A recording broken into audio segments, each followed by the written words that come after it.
Amazing piece in the New York Times today. They're reporting on a new campaign ad coming out this week by a Republican super PAC that's going after Obama. It's Karl Rove Super PAC. The ad is the centerpiece of a $25 million advertising campaign in 10 swing states, funded by Karl Rove's corporate super PAC and produced by Larry McCarthy. Now, if that name sounds familiar, it's because he's the guy behind the Willie Horton ads that sunk Michael Dukakis in 1988. The New York Times explains how it works, writing, quote, "Behind the story of the ad's creation rests one of the greatest challenges for Republicans in this election: how to develop a powerful line of attack against a president who remains well-liked even by people who are considering voting against him." So to make this ad, end of quote. So to make this ad, Republican strategists took information from 18 different focus groups across a whole bunch of key states, all the way from Florida through Ohio, all the way out to Colorado. And what they found is that when they focus grouped attack ads against President Obama's integrity or character, it turned off voters because the president is basically well-liked by most Americans.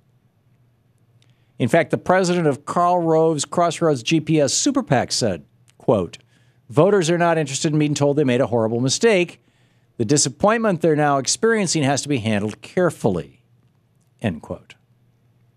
So to handle it carefully, this ad that the Republicans are rolling out this week, which is entitled Basketball, features an actress portraying a woman who voted for President Obama 4 years ago and actually still likes him. As the actress says, "I supported President Obama because he spoke so beautifully. He promised change." Then she pivots, saying, "But things changed for the worse." She then tells a fictionalized but fairly common story about her family's financial problems, about how her children, unable to find a job after college, have moved back in with her, how she can't afford to retire. She basically speaks to the very same problems that many Americans are having. And even though the economy's gotten better with more than 4 million jobs created under Obama since the economic freefall was stopped in 2009, there are still millions and millions of Americans who've been left behind. Millions of Americans who desperately needed the president to take bold action and were left on their own when the president was only able to get a modest stimulus through Congress because of Republican opposition. Of course, the ad doesn't mention that Republicans have blocked more than 50 pieces of legislation that would have improved the economy over the past 3 years. Instead, it makes the argument that the buck stops with the president, that he's the one to blame for the ongoing struggle many Americans are feeling. It's these people, hurting working class people, who haven't been following politics carefully enough to know that it was really the Republicans in Congress who prevented the levels of economic recovery we really needed. It's those people who Republicans are targeting with this new ad. But despite the truth, which is that President Obama has disappointed a lot of Americans by going Bill Clinton instead of FDR in 2009, we all have to remember just how high the stakes are in this election. Hanging in the balance is the Supreme Court, on which 4 justices are over 70 years old. The next president will change the makeup of the high court, and you can bet that if it's Mitt Romney, then we'll have even more right-wingers on the bench who could declare everything from food stamps to unemployment insurance to even Medicare as unconstitutional. At stake this election is the survival of the middle class, which President Obama perhaps hasn't done enough to protect, but which Mitt Romney would completely eviscerate. Rolling back protections for labor unions, support for college students, relief for homeowners. At stake is our nation's standing in the world, with President Obama ending the war in Iraq, beginning the withdrawal of troops from Afghanistan. And what does Mitt Romney want to do? Oh, yeah, bomb Iran. Yeah, oh, yeah. There's so much at stake in this election. And while I would be leading a parade of those disappointed in the president for choosing to be Bill Clinton instead of FDR 3 years ago, I genuinely fear what will happen if Mitt Romney becomes president. This ad that Karl Rove is going to be rolling out this week across the nation is a brilliant study in the use of psychology and half-truths to win an election. The day President Obama was sworn in, Mitch McConnell, a Republican Senate leader, declared that his first mission over the next 4 years would be to make Obama a one-term president. And McConnell has done an absolutely brilliant job of helping to bring that to a possible reality by having Republicans filibuster every single piece of good and useful legislation that would put Americans back to work. And now Karl Rove wants you to forget the role that he and George W. Bush played in crashing the economy, starting 2 illegal wars and throwing the government into red with a massive tax cut for rich people. Rove wants us all to forget that the day George W. Bush came into office, the deficit was zero.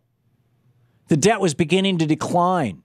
The Bush himself pointed out in his first State of the Union address that by continuing Clinton's policies, he would pay off the entire national debt within 10 years. Here's George Bush. My budget has funded a responsible increase in our ongoing operations. It has funded our nation's important priorities. It has protected Social Security and Medicare. And our surpluses are big enough that there is still money left over. Many of you have talked about the need to pay down our national debt. I listened, and I agree.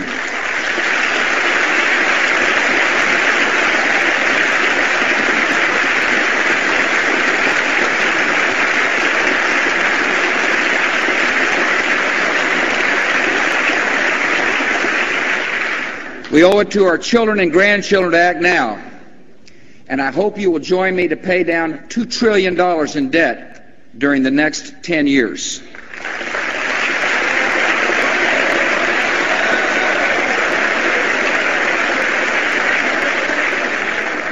At the end of those 10 years, we'll have paid down all the debt that is available to retire.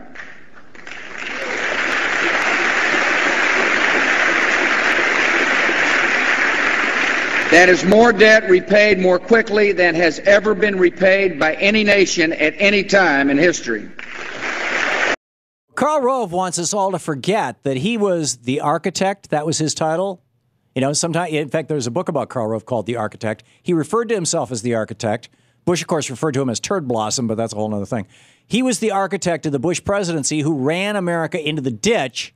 And Karl Rove instead wants average Americans to blame President Obama that he hasn't yet completely fixed the Republican Great Depression that George W. Bush left us.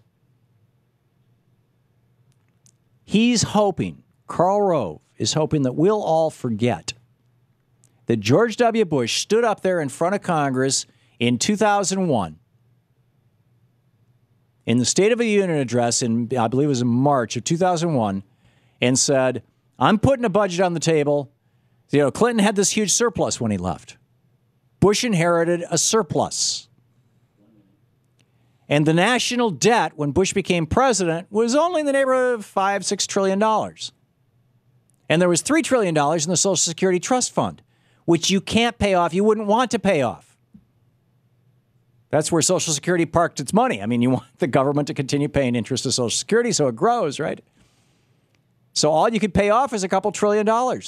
And George W. Bush said, I'm going to come into office and I'm going to pay all of this off because we've got this surplus. And then he went insane. And he gave us 2 unpaid for wars that cost us $1 trillion each. He gave us Medicare Part D, which said that the Medicare administration cannot negotiate for lower prices with the pharmaceutical companies. They have to pay full retail and no provision to pay for it. Put it on the credit card. And he did this massive tax cut for millionaires and billionaires, people making money like Mitt Romney does, and put that on the credit card. And then he ran the economy into the ditch. He wants you to forget. I'm not forgetting.